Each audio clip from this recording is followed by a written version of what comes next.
Live from Macworld Expo in San Francisco, the rabid pigeon capital of America, it's Bungie TV, the only channel that really matters. Featuring more Bungie stuff than you can shake a stick at, Bungie TV isn't afraid to ask the tough questions. Like, why are you shaking that stick at us anyways? Is that a really stick, or are you just happy to see us? And now we give you the host of Bungie TV, the man who paid for his sex change with chump chains, Joseph Staten. That was an even better intro than we had yesterday. By the way, everybody, on the intro this morning, Peter Tamte. Alex had to go back to the Bungie West offices, but Peter is going to be our roving reporter in the booth today. And my, what a wonderful bTV broadcast we have for you. Without further ado, let me go back to Peter, who has managed to rustle up a fan who I hear has a pretty stupid trick for us, Peter. Indeed, we have a very stupid trick. Are you ready? Actually, Peter, okay. before we begin the stupid fan trick, I should probably let everybody know who you are at Bungie. Actually, hey, Peter, why don't you introduce yourself and let everybody know what you do? Well, Joseph, I'm the Executive Vice President of Publishing at Bungie Software. That's great. What does an Executive Vice President of Publishing do, Peter, other than just, generally speaking, take up room in the executive suite? That's pretty much what I do, Joe. Hey, Peter, will I still have my job when I go back to Bungie? I'm not sure about that yet, Joe. Okay, great. So let's get to the stupid fan trick. Peter, who's the fan that we have this morning? All right. Why don't I let you introduce yourself? Name's Jeff Grossenbach. Jeff, and where are you from, Jeff? From Seattle, just flew in this morning. Ah, indeed. And you've been a Bungie fan for a while? Years and years. Years and years. Back to Marathon days? Yep. Hey, Peter, what? How about all the way back to Pathways days? Not quite that far. Oh, well, that's still pretty good. Marathon, that's not too bad. You know, I knew the minute I got that microphone in your hand, Peter, that you'd just be talking away and you'd be loving every minute of it. Yeah, that's true. Hey, so why don't you ask Jeff what he'd like to win from the Bungie store? He gets his pick, anything he wants in the Bungie store. What would you like to win from the Bungie store, Jeff? A copy of Oni. A copy of Oni, all right. Can we do that, Joe? I don't think so, but you can tell Jeff what we can do is if he does an exceptional job with the stupid fan trick, that we'll take his name and we'll get him on the Oni beta test list. We'll get you on the Oni beta list. Did you hear that? Fantastic. All right, we're on. So, Jeff, now as I understand it, you're going to try to stuff as much of your body into that trash can over there as possible. Is that correct? That's correct. All right, let's go for it. All right, Jeff looks confident. He's picked the larger of the two trash receptacles. Oh, he's got a leg in. He's down. He's in. Oh! Jeff is in. Jeff is in the can. Jeff, you win the prize. Jeff, you win the prize. Jeff, that was probably the best trash can stuff I've seen in a long time. Peter, Jeff can't hear me. Why don't you let him know that we thought that was brilliant? Hooray for Jeff. Jeff, you win the prize. All right, definitely on the Oni beta list. Hey, so tell Jeff to go around hang around the booth, and after we're done with the broadcast, I'll get his name, and we'll definitely get him on the list. All right, Jeff. That sounds great. Back to you, Joseph. Thanks. Hey, so as you can see, the fan tricks just get stupider every day of Bungie TV, and if you have an exceptionally stupid Bungie fan trick, come on down. As a matter of fact, last night, two gentlemen volunteered to do something that involved nudity tomorrow. So if you're looking for something exceptionally stupid, don't miss tomorrow's show. Thanks, Peter. We'll be going back to Peter in a little bit. But before we get on with the rest of the show, I wanted to answer a couple letters that have come into the Bungie TV letters mailbox. We got a lot of letters, but the one thing that we got the most questions about was Halo, not surprisingly. And most people wanted to know a little bit more about Halo's backstory, a little bit more about the setup of the game. So I thought I'd just take some time and give you guys the basic story of Halo so you know what to expect. You all should gather around, get some popcorn, get a warm blanket, curl up in bed, and get ready for a bTV story. Do we have like some fancy little graphic video fade we can do, Jason? All right, we'll let this suffice. So here's the story of Halo, right? It's a couple hundred years in the future. People of Earth have gone out and colonized the galaxy. They made a number of different outposts in one particular region of the galaxy and are doing fairly well until they run into a massive group of aliens called the Covenant. Now, keep in mind, this isn't just one alien. It's actually a conglomeration of different alien races, none of which are particularly nice. On the whole, they're especially nasty, and they're pretty zealous. They have a lot of really zealous religious fervor, and whenever they come in contact with one of the human outposts, they wipe it out utterly, without any word, without any warning, a couple cryptic messages, but then they raise the planet in a tremendous firestorm. They're destroying all the human systems, and the unfortunate thing is they're getting closer and closer to Earth.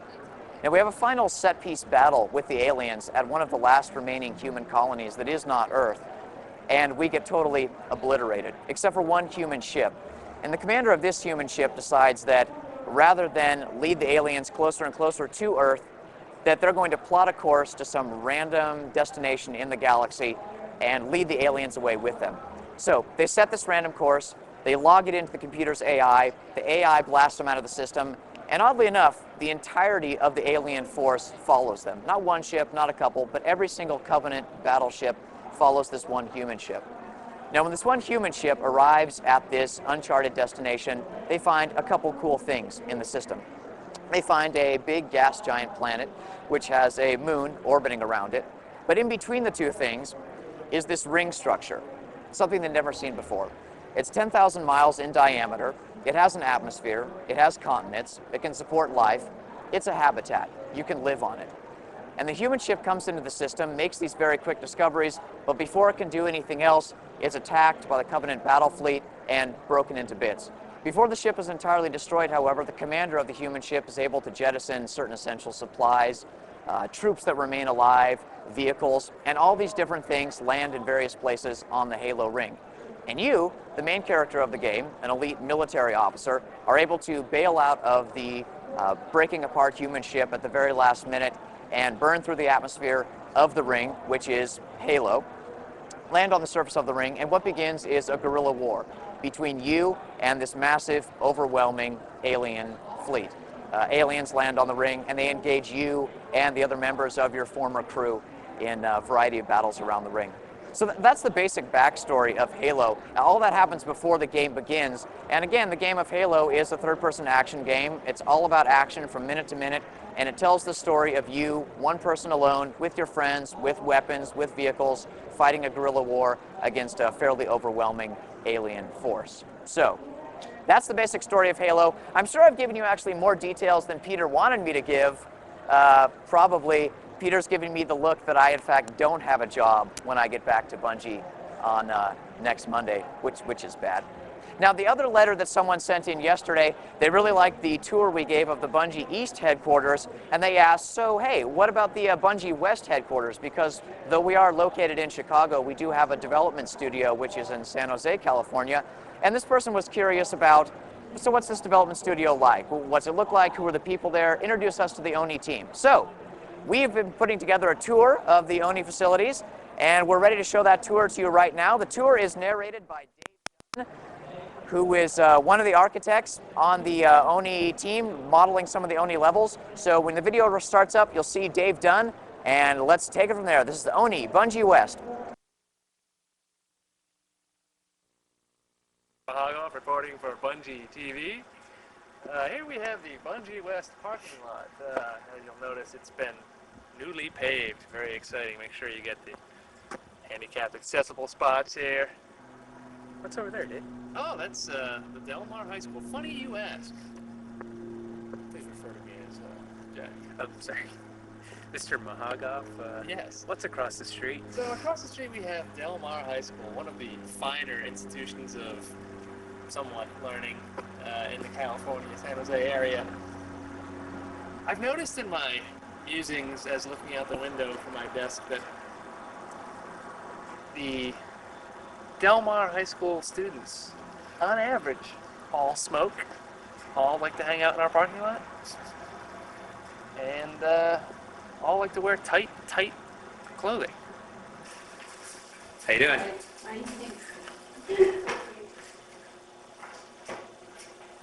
Hi, I'm Jack Mahagoff reporting for Bungie TV. Here we have the Bungie West parking lot. As you'll notice, it's been newly paved. Very exciting. Make sure you get the handicapped accessible spots here. What's over there, Dave? Oh, that's the Del Mar High School. Funny you ask.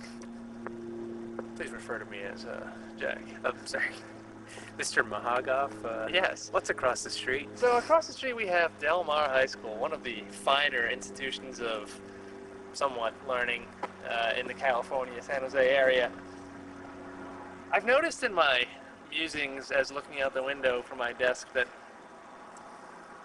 the Del Mar High School students, on average, all smoke, all like to hang out in our parking lot, and all like to wear tight clothing. How you doing?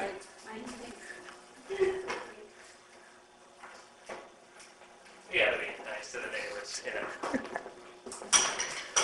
You guys friendly with any of your neighbors? Well, that's an interesting question. Not especially. Well, kind of, because like one of the downstairs neighbors is a hospice, and so how friendly are you gonna be with a hospice? Mm-hmm. Don't mind the mess. Our maid's on vacation, but here you have the central portion of the Bungie offices. The drink slash entertainment center room. Yeah, you notice the fine selection of drinks that we get here. We get the Pepsis for Brent and Michael, the mugs for general everyone else, and a lot of different fruits and some crappy ass All Sport, which really is nasty. But Pepsi doesn't I carry. heard Jason likes the All Sport. Yeah, it makes me wonder about Jason. Also in here we have the entertainment area, which is a little bit, Zoinks. yeah, it's a little messy.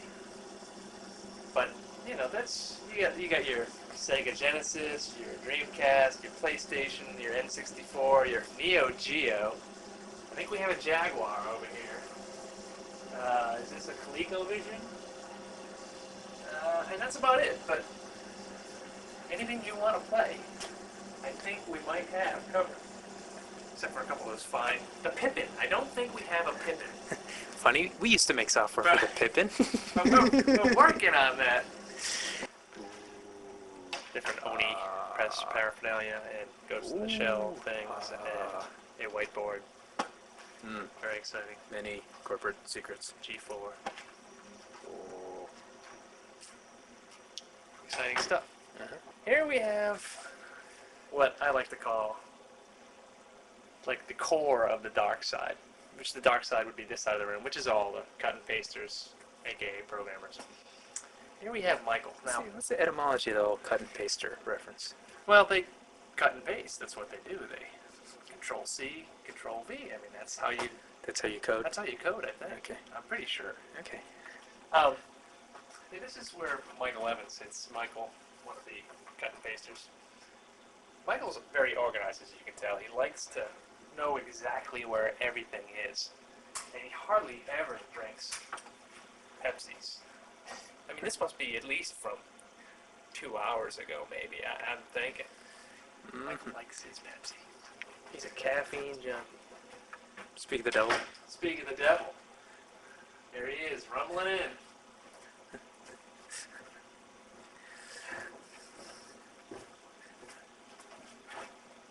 You have been described as a Pepsi drinking cut and paster. That's an accurate description. Here we have Kevin Armstrong's desk. We already saw him walking down the hall earlier. If it gets cut, then you didn't see him walking down the hall earlier. Kevin is one of the cut and pasters as well. A little more organized than Mr. Evans over here. What? There's total order. Exactly. Every half-filled Pepsi can is exactly where I want it. Kevin is a UT grad, so he is a UT junkie, as well as, I think, Babylon 5 and some other things that we just don't want to go into. Okay. So we'll move along. This library? This is, yes, the cut and paster library. So you see some fine reading like, hey, inner loops and Linux, the network toolkit, and blah, blah, blah, cut and paste stuff. So then, over here, we have the war room. But we'll leave them to be may recognize those two folks as Brent Pease and Jason Jones. Here we have, which has been self-nicknamed by the inhabitants as the designer den. Now they're in a funny position. They're partially between the cool side, which is the artist's side, and the evil side, which is the cut and paster side. So every once in a while they ally themselves with whatever, themselves with the cut and pasters or the scribblers. And so they walk that tightrope, and they walk it quite well. This is Artie LaBelle. Call me the Claw. Call him the Claw. His alter ego while he has. Dr. the Claw, baby. Dr. Claw. Hi, Mom. And here we have Chris Porter. And these two gentlemen are making it all come together. They're getting gameplay ready and roaring for all you Oni freaks to play. It's also a widely known fact that these two like to claim that every once in a while they experience what is called the cup. Don't believe the hype, baby. Don't believe the hype. This is the home of the cup. I just like to say the cup belongs here on the West Coast, thanks mostly to our efforts. I'd say it resides here 60-80% of the time. Pretty much. They're talking about now in the designer den. Not it resides 100% of the time in the Bungie West offices, but we know why that is. We do let Dave win it every once in a while. Okay, let's move on. Sometimes Sean. Like today, we let him win it for a while. Now, first I'd like to draw your attention to Tonari no Totoro. Clean air of their new home. This is very important. What does that mean? Clean air. I mean, that's what we all want. Clean air. Is that some sort of a cross between clean air and clam air? Yes, I think that's exactly what it is. Where we get clam air, we're not sure. Well, okay, we're not going to go into that.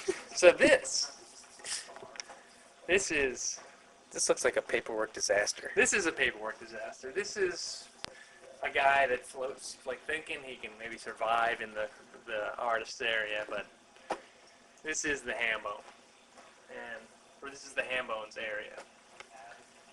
If any of you ever come out to visit, I mean, if you're some Bungie fan, whatever, and you see Hamilton, he really likes it if you just go Hambone and you sing the Frog Unicorn and Heated Ride Hambone song to him. In fact, if you call him on the phone, he answers the phone, you go, Hambone. He likes that. His number is... We'll meet Hambone on our travails around the office. Don't forget to put that fan here. Oh, yeah. He also enjoys when the whole group sings to him. And they do it in the, what song is that? That's like the 2001. 2001. They go, Hambone,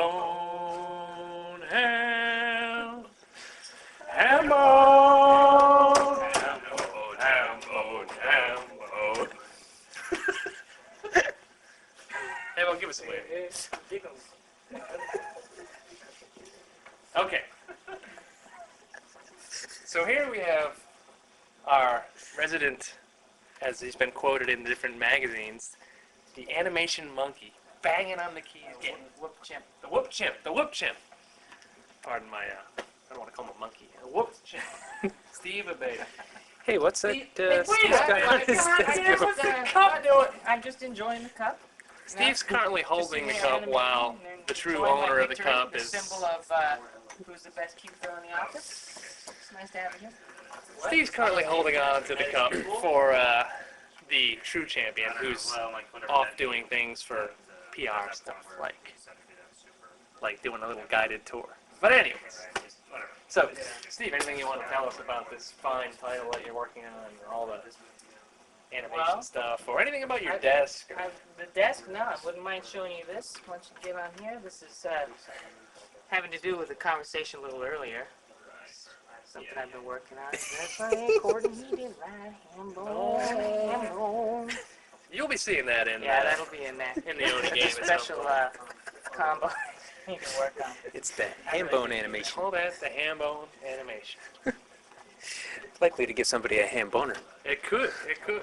You get a little ham excited. So over here, straddling, but actually I'd like to call him the rock, the wall that holds off the evil mana that comes from the cut and paster side. The last line of defense, Sean Turbin. Sean's one of the, what do we call ourselves? The level modelers / real architects / professional architects / something else. Sean, tonight we're going out in honor of Sean. Sean is leaving us, unfortunately, moving back to the East Coast. We're going, it is sad. We're going to miss Sean, but we'll have some we'll have some good memories, and we're going to make memories tonight at the Mango Cafe in Palo Alto. Very exciting. Mango Cafe. Yeah, you can get your Jamaican jerk. Jamaican jerk. That's food, right? That is, yeah, Okay. yeah, exactly. That's not like a pink poodle thing or anything. No, we're not going to. We'll Pink Poodle next week. Sean's official last day is next Tuesday, so that's a completely kind of jerk. But anyways, so here, well, I think one thing we have to point out about this spot in the office is that Sean has often, oh, you'll see that Sean's working on different stuff, but I really want to feature one thing about this spot, is that Sean has often claimed that he owns this chair. And to own a chair in our office, you gotta sink a cube from it. I gotta tell you, Nothing but can. he owns the chair. That was beautiful. Thank you very much, Sean. Oh, and by the way, if you ever see him on Live Place doing the trivia, he goes by the nickname Sean Turbo. It's very fair to just call him out as a cheater. It's widely known. Here we have, oh, well, first off, before I even introduce the young gentleman who's sitting here, I'd like to introduce his friend. Very exciting. This is Chris Hughes. Chris is our modeler / texture / all-around genius resident. And also, what else can we throw in here, Chris? Well, Chris probably has the best collection of doodads and knickknacks and Godzillas this side of Tokyo. Side of the office. Here we have Alex Okita, who's doing all the concept art for Oni. You can notice all over the place, concept art, junk, inspiration, books aplenty, and you know what? Something else we might like to, I guess there's not a lot laying around, but Alex is the owner of gizmos and gadgets. I mean, we had knickknacks and whatnots, but you gotta see gizmos and gadgets. There we have a bag, just regular old bag line. Oh, it's another camera. It used to be. Oh, wait a minute. Oh yeah. It's A wireless webcam. Pretty exciting stuff, huh? Can't see any Wait a minute, use wait a for that other than some nefarious use. Well, some would like to say that. Even more interesting is we have the helicopter. But wait a minute, this is my favorite. I'd like all of you to email me with your ideas of what this actually is for. And the person with the best idea or description, you'll win a free copy of The Rapunzel costume? I think maybe Marathon for the Pippin. We have some of those.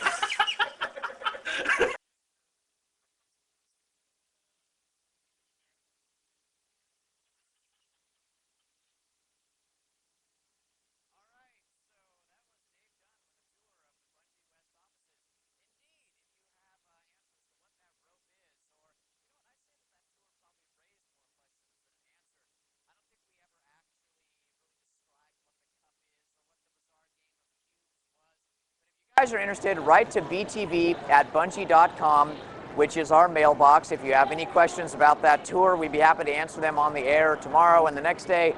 bTV at bungie.com is the address to which you should send all your pressing questions. We did get one other letter last night.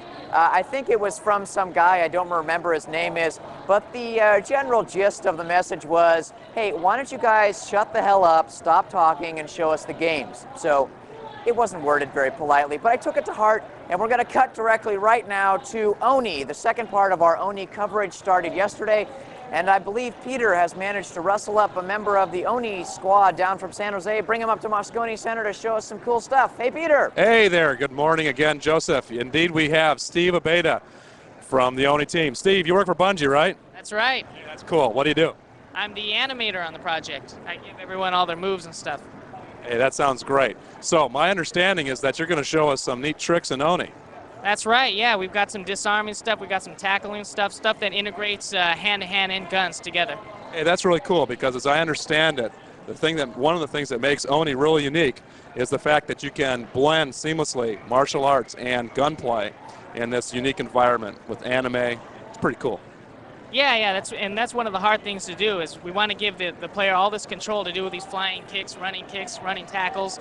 At the same time, it's one half shooter, right? You have a gun, so you have to think, how do you integrate those two things together? And one of those things we've done is to actually let Konoko and any other character run up to someone, do a martial arts move, and take their gun. So now you can shoot. Kind of like in The Matrix. That's right. Ooh, that's cool, man. Matrix is a cool movie. So, hey, Peter, without any further ado, why don't we zoom in on that screen and see some of these disarming moves? All right, that sounds great. So, Steve, why don't you go ahead and show us one of the disarming moves here and talk us through what you're doing. Okay. So let's say we got Jim over there being the striker. Let's say he's got the gun and he's shooting at you. If you can actually close the gap and get in on him, you can perform this takeaway. So you see now I've got his gun, and he took some damage in the process. And there's multiple moves you can do. You can come in here, do this, kick him in the face, shoot him while he's down. Now I've got his gun, now I've got the upper hand. Yeah, every character's got this. So you get Ninja, he's got this quick disarm move. We can go to Striker versus Striker. He's got the move, now I've got the gun. That is cool. That's cool. All right. Hey, could you ask Steve to show us maybe a couple other disarm moves? The camera went out of focus a little bit, so. Yeah, hey, Steve, why don't you show us a couple other disarming moves? I guess our camera went out of striker. focus a little bit, and show us a couple of those things again, because that is pretty cool. Zoom right on in there. Oh, ouch! It popped him, man. Hey, maybe Steve could show one of the other characters, Peter. Yeah, hey, Steve, any other characters that you might be able to show us? From behind Jim. So Ninja's one of our quick stealthy characters. Just go ahead and I'll just do a disarm from behind. Just go ahead and stand there, Jim. So you can see Ninja's got that quick release. He sneaks up on someone from behind. He can disarm the guy. He didn't even know what happens. Doesn't take any damage, but he flips around him. Hey, Peter, ask Steve if he can show. We got Elite, which is one of our bigger characters. Break his back while you take his gun. I'll do a disarm from the front here with Elite. You can see how he grabs him, just flings him around like a rag doll. He ends up with the gun. So they've all got their own moves to do, and it fits their character. Here's Red, just kicking Striker down. So I think that's just about it for those. That's pretty cool. That's great. Hey, thanks a lot, Peter. I think that's some pretty cool footage. That's great. Thanks a lot, Steve. You bet. So, another great part of Bungie TV is we have some really great friends in hardware community and the software community, and we'd like to invite a couple of them on while we're broadcasting bTV. And today we've got a really special guest for you. We have Kathy Taffel from Apple Computer, so I'm going to invite Kathy into the studio. We're going to get her set up with a mic and ask her a couple really tough questions. Come on in, Kathy. Here's your microphone. You might just want to clip that onto your collar there. Doing pretty good. We're just going to take a second. We're going to get a camera zoomed in on Kathy for a minute. While we're setting up the camera, actually, I'd like to make a brief announcement. Last night we had a Bungie Fan Fest, which I announced on bTV yesterday, and we had some really great attendance. I'd say we probably had close to 100, maybe even more than that, fans attend the Fan Fest. Alex, CEO of Bungie, had his video recorded there last night. We got some great footage. Tomorrow in the show, we'll be broadcasting some footage from that, some of the choice moments of the Bungie Fan Fest. And you definitely want to stay tuned.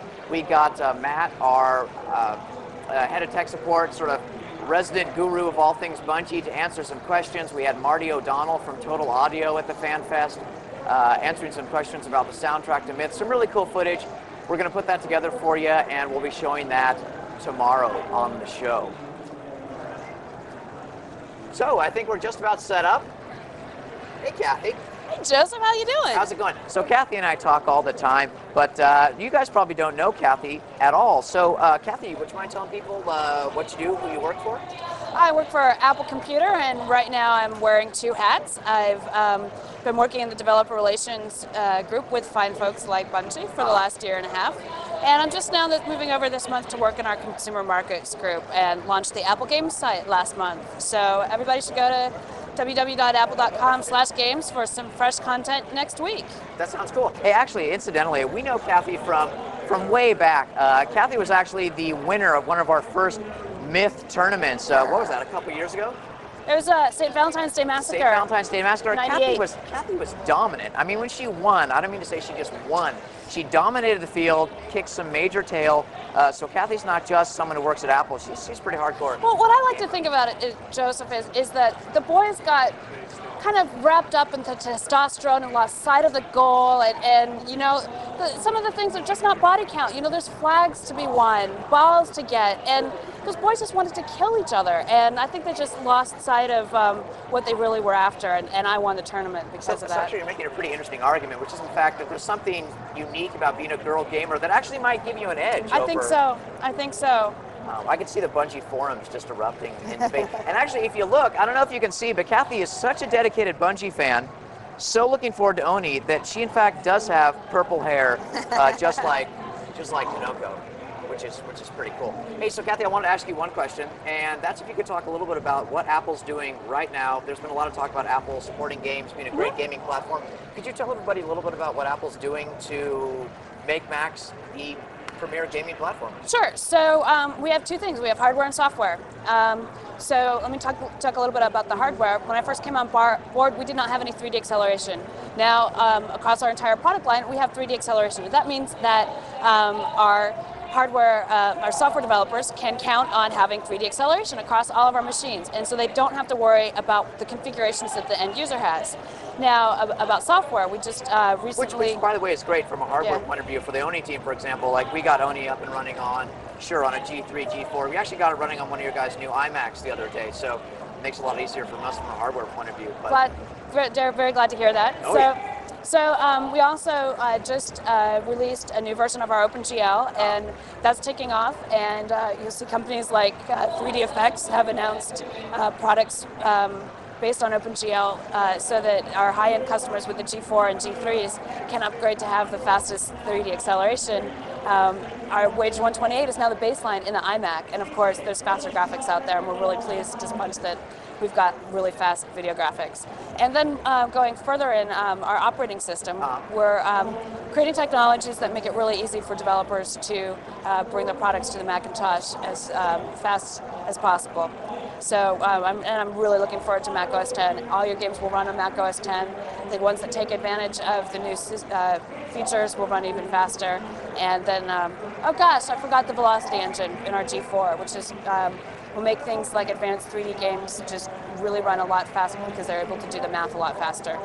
So if any of you guys out there, I know we have Mac fans, we have PC using fans. If you're a Mac user, you should feel very comfortable and very happy that you have Kathy Taffel working for you at Apple, because Kathy kicks some major ass, if I may say so. So thanks, Kathy, for coming on the show. You're welcome. And I'll see you around. Thank you, Joseph. Great. Kathy's going to exit the studio because we have such high production value. She's actually going to have to walk across the cameras. So, just let me grab your mic before you go. No. Excellent. Thanks, Kathy. And finally, on Bungie TV today, yesterday we had a 2-minute rant by Alex Seropian, the CEO of Bungie. Today we've got, well, I'm not going to say an even better rant, but a different kind of rant. Come on in, Peter. Peter Tampty, here's your mic, Peter. Our roving reporter, and yes, indeed, the Executive Vice President of Publishing at Bungie Software, has prepared, well, Peter, let me give you the rules, because the rules are kind of important. You got 2 minutes. And no more than 2 minutes. I'm really brutal. I'll cut you off. But you've got 2 minutes to talk about, fix your mic for you, whatever you want. Okay? Actually, let me get your, you don't mind if I touch you closely, do you, Peter? There you go. Yeah. He's joking. We do this all the time. So, Peter, I hear what you're going to do. Oh, first of all, you flew into San Francisco. How was your flight? Oh, kind of dumbass question is that? How's my flight? My flight sucked. All airplane flights suck. You know why? They stick 140 people in some tin can for 5 hours that's meant to hold 100 people, throw a bunch of flight attendants in whose hatred for you is exceeded only by their hatred for the airline, and you're not exactly going to create the foundation for a pleasant experience. What else you want to know? So, I'm sorry, I mean, I didn't mean to open that can of worms, Oh, Peter, sorry. but you're here to talk about Oni, right? Yeah, whatever. You know what really irritates me, though, is you'd think somebody would be able to do something about the airlines, but who's going to do something about it? Congress? I mean, look, I've been a loyal Republican. I know that might come as a surprise to those who know me. A loyal Republican since about the day I was born. But I'm getting a little frustrated here, Right. okay? Because, I mean, it's been, what? Republicans have had control of Congress for 6 years. Yet my taxes keep going up. Government's more intrusive than ever before. I mean, what's the point? I mean, take Senate Majority Leader Trent Lott, for example. I mean, look, I used to think that guy was either stupid or incompetent. But you know what? No, he's neither. He just likes his job too much. You see, because what he does actually is he takes my tax money Right. and then he just transfers that to whoever gives him a big campaign donation. I mean, what we really ought to do is we really ought to super glue a Jar Jar Binks mask to his face. Or even better, somebody ought to slap his face hard enough to dislodge all those acorns he's been storing in his cheeks for winter. Right, Jar Jar Binks mask. Hey, correct me if I'm wrong, Peter, but weren't you going to come on today and talk about Kanoko or? Oni, that's right, yeah. You see, what's really neat about Oni, one of the things that's really cool about Oni, Right. is this whole thing that we call full contact action, all right? So this is the idea that you're going to blend seamlessly martial arts and shooting in one game. Right. So what I've done actually is I've drawn up an illustration of that. Actually, I happen to have that picture right here, Peter. We getting that on camera? Oh, that's good. Okay, see, so what we're seeing right now is we're seeing Kanoko demonstrating full contact action on Trent Lott. Oh, I see. So Trent's taking one right in the chops there from Kanoko. Indeed. Hey, Peter, would you say this is sort of a graphic representation of your rage? Yeah, whatever. Thanks, Peter, for coming on the show. I think you went over a little bit over 2 minutes, but that was a quality rant, so Thanks. what can you do? Hey, thanks, everybody, for tuning in on bTV. A little bit longer of a broadcast today, but just stuff full of more goodness for you to enjoy. Coming tomorrow at 10:30, slight programming schedule change. The show opens at 10. It's easier for us to broadcast at 10:30. Look for tomorrow's show starting at 10:30 a.m. Pacific Standard Time. Same place, Moscone Center at Macworld San Francisco 2000. If you're in the Bay Area, haven't come down already, want to see the show, want to vie for wacky Bungie prizes by doing a stupid fan trick, drop on by the Bungie booth. We'd be happy to have you. Again, if you have any questions you want answered on bTV, the address to send your letters to is btv@bungie.com. And finally, again, I want to thank our friends at Apple, our friends at ATI, our friends at VST Technologies, and Sorensen for Broadcaster for helping us with today's program. That's it for today. See you tomorrow at 10:30, everybody. Bye-bye.